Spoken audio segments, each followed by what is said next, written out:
The World Rally Championship. Extreme sport, extreme excitement, extreme madness. There's nothing like it. In rally, anything can happen, and usually does.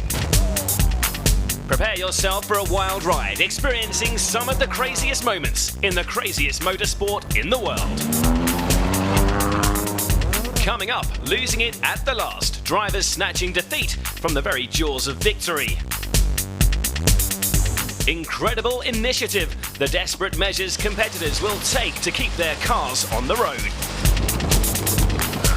It's a team game, the driver's right-hand man, sometimes the hero, good try, and sometimes the villain.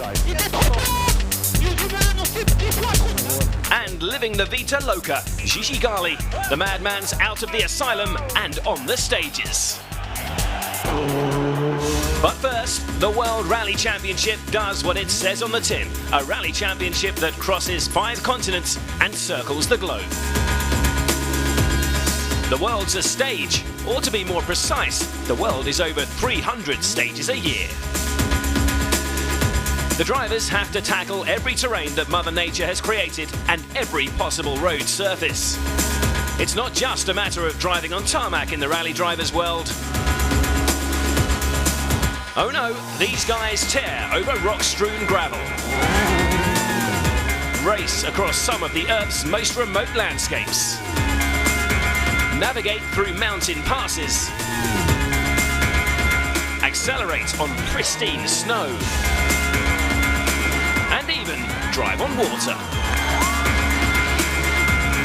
Rally sets man and machine against the environment. These far-flung places aren't found in packaged holiday brochures. These are the lands of adventure. And when you take on Mother Nature on her own terms, that means you're up against not just the rock and the hard place, but the wildlife you find there too.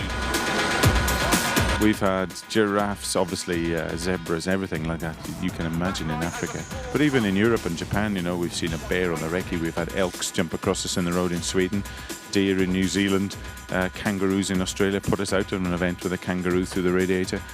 You think of an animal, we've probably seen it or hit it. Solberg's collision with a kangaroo in 2005 was certainly dramatic. But, as Mills pointed out, Skippy would get his revenge. The damage caused to the Norwegian Subaru ended his rally and his championship hopes for another year.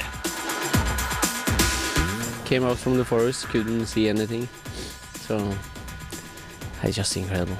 Subaru's number 1 has had his fair share of bad luck, but not every brush with wildlife has such disastrous consequences. That was a bird flying in through the Impreza's air vent. Not the petter even noticed. How lucky was that with that bird? Sorry? With the bird. I don't know. You would have done if I wouldn't have caught it. I don't know what you're talking about. A bird came in. Yeah. From Janne Chuahino passing a moose in Sweden, to Francois Delacourt's close shave of a couple of pigs in Corsica, we've seen it all over the years. On one crazy day on leg 2 in Mexico 2006, first Manfred Stoll, and then Marcus Gronholm had a couple of close calls with the roaming cows and goats. And on the same day, Chris Atkinson first had to pass horses. And later in the afternoon had an even closer brush with the same herd of cows that nearly caught out Stoll. Get out of the way, you stupid thing. The infamous Safari Rally was a spectacular setting, but the plains of Kenya are also home to a wide variety of animals who are certainly not accustomed to World Rally cars screaming across the savannas. One time in Safari that I remember glancing up because I thought we were going to hit something mid-stage and getting to the end of the stage, and Richard said, "Did you see when you flinched in there, do you realise what it was?" I said, "It just looked like a big post." He said, "No, it was a giraffe's leg." So what we used to do in Kenya, we used to have a helicopter in front of the rally car, and then we'd clear the road. So we'd be flying 200 metres in front of the rally car, very low level, and if you see an animal, you'd call back to the car and warn them of animals or elephants. Don't keep the middle of the road round the corner. Okay. The donkeys would stand and look at the helicopter, stand in the road, and they would never move. Suddenly we found big rocks on the road. You know, we avoided big rocks. It was like a football round like that, and more and more and more. And once we couldn't avoid them anymore, and we ran over it, it was from the elephant, the shit. So we saw the rocks. You know, that was a funny story.